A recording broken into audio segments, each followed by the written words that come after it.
Okay, our learning goal today is basically being able to write a linear equation in slope-intercept form. When I was asking you about standard form, slope-intercept form would come up. So apparently you're more familiar with slope-intercept form than you are standard form. Let's be reminded, what is standard form of a linear equation? Because we need to start memorizing all of these forms.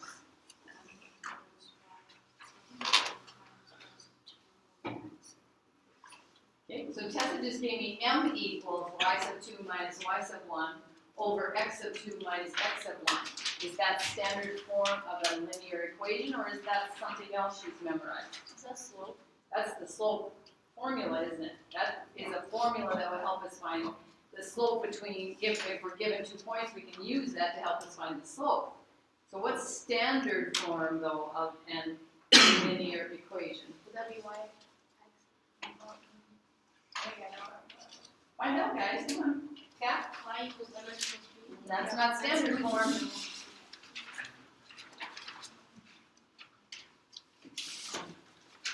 Carson? Y X. That's direct variation form. Tessa?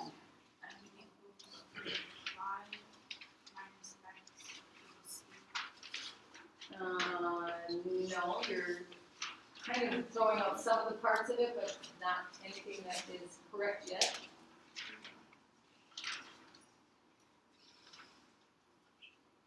Capital A, AX Plus by plus BY equals C. And if C equals 0, then we have a what? A direct variation. Okay, so y equals kx is a direct variation. A standard equation, a standard linear equation in with a c value of 0, that's direct variation. But a standard form, just the plain old standard form of a linear equation is ax plus by equals c. When is standard form useful? When is that helpful to us to have it in standard form? We also talked about that last week. To find the x and the y intercepts. That's when it's most useful, is if you want to find the x and y intercepts, standard form is useful for that. There are other times it's going to be useful, but so far we've talked about if you want to use it to find the x and y intercepts, then standard form is a useful form to have it in. What is slope-intercept form then? How does that go? Y equals mx plus b. So let's write that down first of all. Y equals mx plus b. So another one for us to remember, all smaller letters in this one, not like they are standard form has capital A, capital B, and capital C. This one's just all lowercase, y equals mx plus b. Where m is what? The slope. Yeah, m is the slope. What part of those letters is the y-intercept? The b value is the y-intercept. So when we have it in slope-intercept form, when we have it solved for y, when we have the y alone, we can say that m is the number x is being multiplied by tells us what the slope is. The number that's being added to the x term gives us our y-intercept. What is slope-intercept form useful for, do you think? What would that be good for? So if standard form is useful for finding the x and the y-intercepts, and then didn't we use those x and y-intercepts to graph? Because how many points does it take to make a graph of a line? Just 2, minimum of 2. So what could slope-intercept form possibly be useful for then? Finding 2 points, how could we find 2 points with slope-intercept form?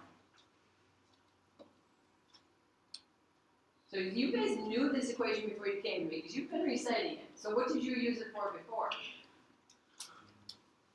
Oh yeah, that's having to remember back to last year. To find the slope of the line. Anything else that you used it for? Did you do any graphing with it? No one thinks maybe. Slope-intercept form is useful for when we want to graph it. It's a very efficient form for us to be able to say, oh, I can pull the slope out of it, I can pull the y-intercept out of it, and this is going to be useful for graphing. So that's what its main uses for is if you're told to graph it, then you're able to do it pretty easily from slope-intercept form. So one of the things you'll be doing today in your homework is write the equation that describes each line in slope-intercept form. So if they tell us the slope is 5, they're really telling us what? What equals 5? Just m. If they tell us the y-intercept is -1, what are they really telling us? B is -1. So now we have enough information. How about the x and the y? What about them? Are they changeable for a line? Yes, because how many points are on a line? Infinite, as many as you can imagine are on a line. So there's several different x values, and they all have their own corresponding y value. So x and y are changeable, but for any given line, it only has one slope. It only has one y-intercept. So we're going to leave y and x as y and x, and we're going to replace m and b. So what would our equation be? 5x. If we put it in the form just exactly like the form says, doesn't it go like this? Y equals 5x plus -1? Okay. But you're right, some of you were already cleaning it up. That's not how we would see it in an answer bank. It would be cleaned up to y equals 5x, subtract 1. We can ditch the addition sign, and the negative sign becomes a subtraction. So this is our equation in slope-intercept form. Tom, we're not going to do any graphing today, but, well, you're going to sketch some graphs, but you're not going to do any graphs on the official coordinate planes and have to come up with ordered pairs. Tell me something about this line, though, considering that we know its slope and we know its y-intercept. Tell me something about what it would do on a graph. Start making that connection right away. What would this line for this equation do? You already know your starting point. Where would you start?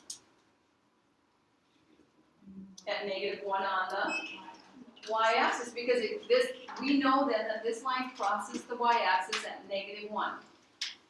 What else do we know? When we're done graphing it, not only should it cross the y-axis at -1, but what else should we expect? Okay, it's got a positive slope, which tells us what about its behavior? It should be rising from left to right, shouldn't it? Yeah, so we know that much. We know it should be crossing the y-axis at -1. We know it should be a line rising from left to right because it has a positive slope. And we could find points for it by using the equation we just wrote. Okay? Okay, how about the next one? What's -1/2? M, and I want you to write that. That's our m value. What's 0? B, so B equals 0. So how would we write the equation that has this slope and this y-intercept? -1/2, and the x will be out beside the -1/2, and plus 0. If we sub it into the form, this slope-intercept form, this is how it starts. Will this be cleaned up? How would we clean it up? Get rid of the plus 0. That is something that we can get rid of and say y equals -1/2 x would be how we would see the equation of this line that has a slope of -1/2 and a y-intercept of 0. Okay, now let's test our already in our skill bank. What special type of linear equation is this?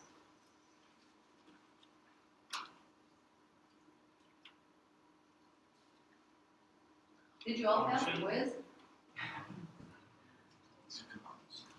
Pardon? It's constant. What do you mean it's constant? What's that mean? Goes down at a constant rate. Oh, there is a slope, there is a constant rate, yeah. I'll give you that. But that doesn't make it special. That just makes it a line. It passes through the origin because its y-intercept is 0. So it has to pass through the origin. Well, if it passes through the origin, what else do we know? It's a direct variation. What is the k value? -1/2. Yeah, so So we have to be able to recognize when should we have a direct variation. Also, we need to still connect that direct variations are linear equations. They're just a special type of linear relationship. Okay, what's 0 in number 3? M. What's 4? Okay. Subbing into our slope-intercept form, we would have y equals 0x plus 4. Let's clean that up. Y equals 4. Because what's 0 times x? 0. And what's 0 plus 4? 4. So we have an equation y equals 4. Okay, tell me something about this one. Tell me what? I got a lot of mumbling going on. It's like 4 is the y-intercept, meaning it's going to cross the y-axis at 4 then? Okay, so we know this line is going to cross the y-axis at 4. What else do we know? There's no slope. It's a 0 slope. So if there's a 0 slope, what does that mean? No, you can't have 0 slope and undefined. That's 2 different types. What kind of line has a 0 slope? A horizontal line. So we would have on the graph a horizontal line crossing the y-axis at 4. Every point on that line would have what in common? What would be true? The same y value. Every point on that line would have the same y value. They would only have different x's. So we have a, you know what, students have the worst time with the equations of horizontal and vertical lines. So let's put it right now, right here, we have it staring us in the face sometime when we see this equation. When there are no x's, that means there's a 0 slope. If there's a 0 slope, that means we have a horizontal line. The easiest one is to grab. All you gotta know is where's it gonna cross the y-axis and draw yourself a horizontal line. Okay, questions, anyone? So we need to know how to clean them up because they're not gonna give us the answers like y equals 0x plus 4 in an answer bank. Okay, then let's do the opposite. Now they give us the equation, they want us to identify the slope and the y-intercept for each function. So the first thing I want us to do with this one is unclean it up. That seems a little weird, but So why? and I don't need this cleaned up because that's in our form, isn't it? It's already plus in y equals mx plus b. What did they do to clean this up? They got rid of the 1 that was in between that negative sign and the y. So let's write that there in our notes that this really means y equals negative 1x plus 3.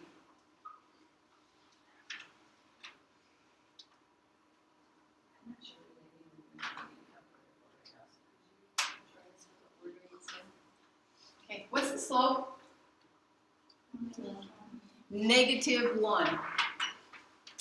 What's the y-intercept? 3. So tell me, what's this line doing on the graph? Rising? Falling because it has a negative slope. Where's it crossing the y-axis? 3. At positive 3, yes. Okay.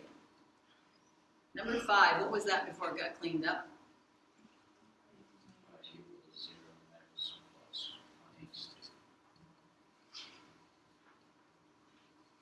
That's what it was before it got cleaned up. Zeros wiped out the x's. Negative 2. Add 0x to negative 2, and that's. So, what's the slope of this line? 0. What's its y-intercept? Negative 2. What kind of a line do we have again? Vertical. Horizontal. We have a horizontal line. It is missing the what? Missing the x's, which means the slope is 0. Okay, keep that connection going because for some reason we just do not do well with horizontal and vertical lines. Okay, and our last one. What was it before it got cleaned up? Y equals 1/4 x plus negative 5. Yeah, so in other words, I'm asking you to show all of the y equals mx plus b. So get it back to that format before it got cleaned up from that, so that we make sure that we're always identifying slope and y-intercept correctly. So what's our m value? 1/4. What's our b value? -5, not +5, right? What's this line doing on a graph? Rising from left to right and crossing the y-axis at -5. Would this line be very steep? Would it be falling at a steep rate or not so steep?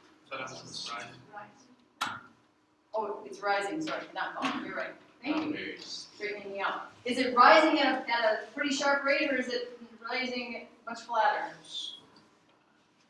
What did we learn about steepness? The smaller the absolute value of the slope, the less steep it is. The greater, we learned it this way, the greater the absolute value of slope, the steeper it is. So give me an example of a line with negative slope that would be steeper than this line. Give me an equation of a line with a negative slope that would be steeper than this line. Y equals -6x. Would that do it? +3, you can add 3. Yeah. Does the y-intercept, by the way, does the y-intercept have to be an integer? No. Does a line have to cross at an integer value? Does it have to cross at grid lines? No. The intersection of grid lines? No, nothing says that it has to. Did you ever get, when we were doing math in lesson 4.2, did you ever get what x and y intercepts that weren't integers? Absolutely we did. We got things like y equals 1/3 for a y-intercept. So nothing says they have to be integers. It's just a lot of times while we're learning, using them and learning how to graph, they're kind to us is all. Okay, let's go to the back side. This is where things start to go kind of, in a different direction. It's pretty easy to pull out a slope and a y-intercept from an equation or put them into an equation. What's not so easy for students, I find, is being able to put an equation into slope-intercept form. So this equation is written in what form? 8x plus 2y equals 6. That's standard form, isn't it? Is this a direct variation? No. Why not? C is equal to 6, not 0. Okay, so we know we don't have one that's going to cross through the origin anyway, don't we? So we know the y-intercept can't be 0. We've eliminated at least that much. Well, to get it into slope-intercept form, that means we need to solve it for y, which means get y by itself, alone. Y says I want to be all by myself on one side of the equation or the other. So we are going to have to solve this equation given to us in standard form, put it into slope-intercept form. What would be a good first move? Subtract 8x, because 2y says, you know what, x is you at least got to get out of here first. This is back to lesson 1.6. Solving a literal equation for a variable. That's what we're doing here. So the x's are gone from this side. We have 2y left equal to what?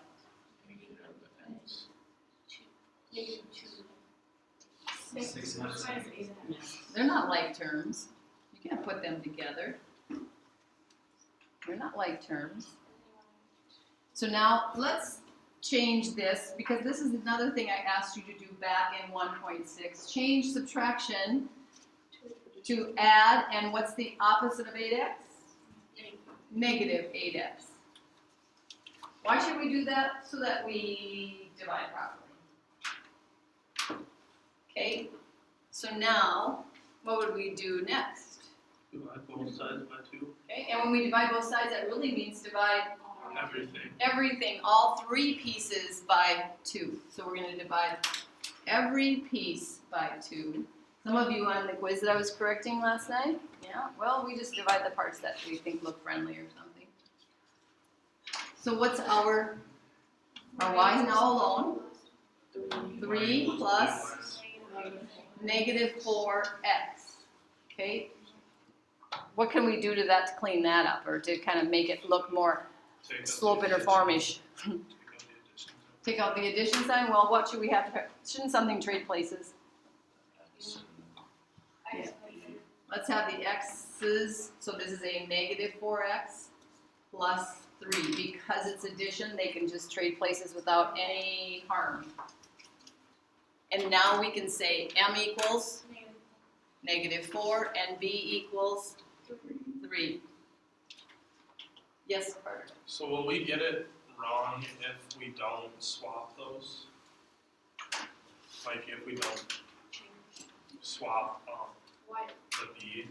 Swap Not necessarily. It's just that it's just kind of a good habit just to get into, because here's what's going to happen.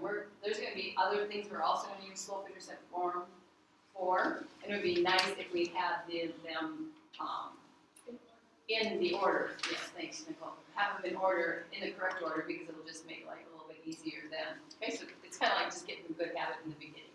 Carson? will we get it wrong if we swap their A at the beginning? You figure what? If we put Change the 2y equals negative 8x plus 6. Oh, no, that would have been a good move to make right then, before you even divided by the 2 you're talking about. Yeah. Yeah, that's probably what I would have actually done. So yeah, swap them right away, and you don't have to swap it later, okay? Any other questions or concerns? Tell me something about this line on a graph. It's falling from left to right. What else is it doing? Crossing the y-axis at positive 3. Okay. Okay. Our last one. Is it in standard form? It isn't? It is. Is it in cleaned up standard form? Yes. Cleaned up standard form, x's and y's together on the same side, the constant on the other, no extra things in there that we don't need? Mm-hmm, it is. Okay, is this a direct variation? Why not? C equals negative 10. C equals negative 10. This one should not go through the origin either. It better have a y-intercept something other than 0. So tell me what we should do first then. Subtract. Well, I'm thinking it might be a good idea to change this first of all to add the opposite, because some of us don't function very well without that. Plus negative 5y instead of minus 5y. Add and then change what was being subtracted to its opposite. I really, I don't think there's probably more than 2 out of this whole classroom who, when we further down the line get into some stuff that's pretty challenging, if you're not using add the opposite, I think it's going to create extra hassles for you. So maybe now would be a good time to get used to changing it to add the opposite. Now, I agree with you that subtracting x would be a good move, because the y's say they don't want them over there. So it's always the x's you're going to want to get rid of when it's in standard form. Carter? Do you want us to put 1x when we move it over there, or do we keep Well, it as that's the thing I was just going to say. When we do this, can this become 9x, by the way? No, because why? It's not the same. They're not like terms, are they? That 10, that's 10 ones. That's not 10 x's. Okay, so yes, I'm thinking that it would be very helpful in this one to do this also. Negative 5y equals 10 plus negative 1x. Put that 1 in there, That's what because we're going to have to do what? divide. We're going to have to divide. We need something up there, don't we? So we will make this into, well, and maybe you even want to do this right away, do the swap right away. So you can do the swap and that all at the same time if you're capable, but make sure you're capable. And then now we're going to do what? Divide every piece by negative 5. Don't be haphazard about this. Do it and do it right from the beginning. I promise you it's going to save your life in math. You need to learn how to do this well.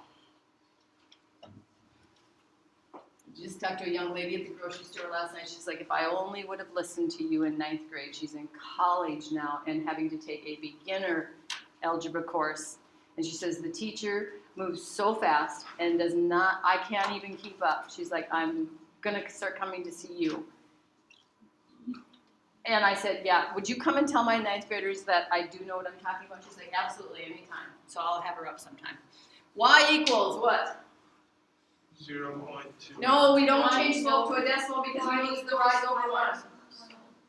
1/5. 1/5 and x. A negative divided by a negative is a positive. We do not want to lose our rise over run. Remember, I said when we don't know that it's a rate of change with a label, leave it as a simplified fraction.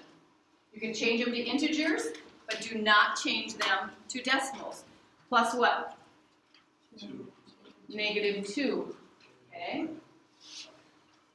And now we'll clean that up. And cleaning up, I don't mean change that to a decimal. 1/5 x minus 2. This is how we would see it in an answer bank. But we divided by 2 negatives, so wouldn't it be a positive 2? It is. Yeah. 10 It is, is 10. 10 is a negative. Yeah, it is. Negative equation. It is. Up above. Up in the Yeah, numerator. Oh, I lost it along the way. Why did you catch it a long time ago? I was trying to use it. Oh, I know. You're so scared of me. I'm so dangerous. Okay. Just assuming you were. You just thought I knew what I was doing. Yeah. Oh, God. Are you kidding me? Are you kidding me? Well, then we don't have to clean this up, do we? We don't need to clean it up. It's in good form already. Okay. No, don't ever be afraid to call me on something. I'm not always right, as you just discovered. We'd already discovered that another day or 2 or 6 this year. Okay, what's the slope? 1/5. And what's the y-intercept? Negative. Two. Positive 2. Yeah, remember we changed it to a positive 2, didn't we? So here's all of what would be good to have correct. Okay, so again, today you're not going to graph. Today the most important thing is identifying slope and y-intercept properly, being able to write equations in slope-intercept form, being able to take all the information we've learned so far about linear equations and be able to think critically. Let's look at the homework. So turn in your books to the homework pages, please.